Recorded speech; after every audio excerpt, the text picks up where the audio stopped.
পীযুষ হাজৰিকা বনাম AIDFৰ বিধায়ক। জিহাদীৰ বা জিহাদীৰ ছাপোৰ্টাৰ, জিহাদীৰ সমৰ্থককাৰীৰ লগত সমৰ্থনকাৰীক যদি কেতিয়াবা ক্ষমা খুজিব লগা পৰিৱেশ হয়, ৰাজনীতিটো বাদ দি অসমত থাকিবই বাদ দিব লাগিব।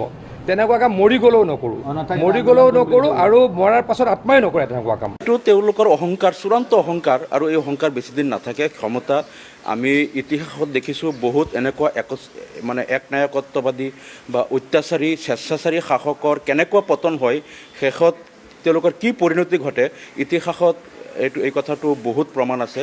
চাওক, ফাঁচি দিয়াৰ আগতে এটা টাইমটো দিয়ে নহয় জানো? কাইলৈকে অলপ বাট চাওঁ আপোনালোকক, কাইলৈ কিন্তু কি হ'ব মই আপোনালোকক এতিয়া নকওঁ। AIDFৰ বিধায়কৰ ওচৰত কোনোপধ্যেই ক্ষমা নোখোজে মন্ত্ৰী পীযুষ হাজৰিকাই। 3 দিন পূৰ্বে জেহাদীৰ প্ৰসংগলৈ AIDFৰ 2 বিধায়ক ৰফিকুল ইছলাম আৰু আমিনুল ইছলামক জেহাদীৰ সমৰ্থক বুলি মন্তব্য কৰি দেশ বিৰোধী বুলিও অভিহিত কৰিছিল মন্ত্ৰী পীযুষ হাজৰিকাই। জেহাদো বিচাৰে, তেওঁলোকে মাদ্ৰাছাও বিচাৰে, তেওঁলোকে বিচাৰে। এইটো ৰফিকুল ইছলাম বা আমিনুল ইছলাম তেওঁলোক ভাৰত বিৰোধী, মই সদায় কৈ আছোঁ। বেলেগে ক'বলৈ বেয়া পায়, মই ডাইৰেক্ট কৈ দিওঁ, তেখেতলোক ভাৰত বিৰোধী হয়। তেওঁলোকে ভাৰত বিৰোধী শক্তিক সহায় কৰে, কাৰণ কেতিয়াবা তেওঁলোকৰ গালৈকেও এই গুলীপাত যায় বুলি ভয় খায়। মন্ত্ৰী পীযুষ হাজৰিকাৰ মন্তব্যৰ পাছতে ক্ষমা খোজাৰ দাবী উত্থাপন কৰিছিল AIDFে। পাছে মন্ত্ৰী পীযুষ হাজৰিকাই কোনো কাৰণতে ক্ষমা নোখোজো বুলি মন্তব্য কৰাৰ পাছতে AIDFৰ বিধায়ক আমিনুল ইছলামৰ প্ৰতিক্ৰিয়া। ক্ষমতা চিৰস্থায়ী নহয়, শাসনত আছে বাবেই যি মন যায় কোৱাটো উচিত নহয়।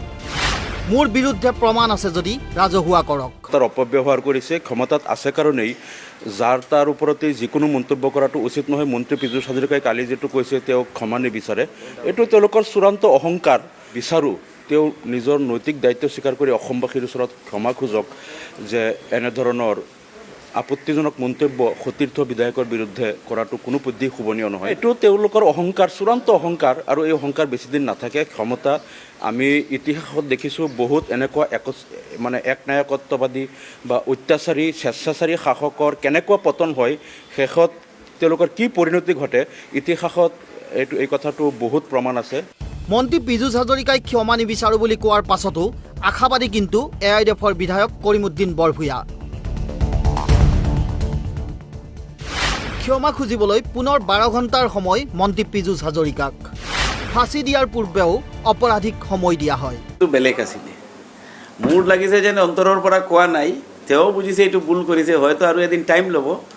মোৰ হিচাপত কাইলৈ দিনৰ ভিতৰত তেওঁ এইখিনি ফিল কৰিব আৰু পটককৈ এটা ৰিয়েকশ্যন দি দিছে, কিন্তু মোৰ লাগিছে যেন তেওঁ নিজেই কৈ আছে কিবা ঠিক খোৱা নাই তেনেকুৱা। তো কাইলৈকে বাট চাওঁ, তাৰপিছত গম পাব কাইলৈ আপোনালোকে মই কি কৰোঁ। আৰু চাওক, ফাঁচি দিয়াৰ আগতে এটা টাইমটো দিয়ে নহয় জানো? কাইলৈকে অলপ বাট চাওঁ আপোনালোকক, কাইলৈ কিন্তু কি হ'ব মই আপোনালোকক এতিয়া নকওঁ। মানুহে ক্ষমা খোজা আৰু মৰাৰ মাজত কোনটোৱে চুজ কৰিব? ক্ষমা খোজাটোৱে কৰিব। তো অলপ বিপদত পৰিলে তেওঁ ক্ষমা খোজাতেই যাব আৰু মৰিবলৈ নাযায়। কাইলৈ গম পাব। আৰে 14 গোষ্ঠী নহয়, তেওঁই বিচাৰিব। কাইলৈ ৱেইটটো কৰক না, কাইলৈ দিনটো ৱেইট কৰক। মন্ত্ৰী পীযুষ হাজৰিকাৰ পাছতে এইবাৰ AIDFৰ বিধায়কলে সন্দেহৰ আঙুলি শাসকীয় দলৰ আন এজন মন্ত্ৰী জয়ন্ত মল্ল বৰুৱাৰ। AIDFৰ বিধায়কে ক'ত যায় কাক লগ কৰে তদন্ত হ'ব। জেহাদীৰ পক্ষত মাত মতাসকলো সমানেই দোষী। এনেকুৱা যেতিয়া জেহাদীৰ ওপৰত আক্ৰমণ চলে বা জেহাদীৰ ওপৰতে তেতিয়াহ'লে তেওঁলোকে ধৰ পৰাই থাকে, তেওঁলোকে জেহাদীৰ প্ৰতি মৰম দেখুৱায়, তেতিয়াতো আমাৰ সন্দেহ হোৱাটো স্বাভাৱিক। আৰু এই সন্দেহ কৰাৰ লগে লগে যে তেওঁলোকে নিজে সজুৱাই লৈছে যে তেওঁলোকে সেইকেইজন বিধায়ক, তেতিয়াহ'লে তেওঁলোকৰ ওপৰত ভালকৈ এনকুৱাৰী কৰিব লাগিব, ভালকৈ চাব লাগিব তেওঁলোক ক'ত যায়, ক'ত লগ ধৰে, ক'ত যায় বহে, কোন মানুহক লগ কৰে, ক'ত ৰাষ্ট্ৰবিৰোধী মানুহৰ লগত কিবা কথা পাতে নেকি, এইবিলাক এনকুৱাৰী কৰিব লাগিব। এতিয়া খুব কঠিনভাৱে এনকুৱাৰী কৰিব লাগিব।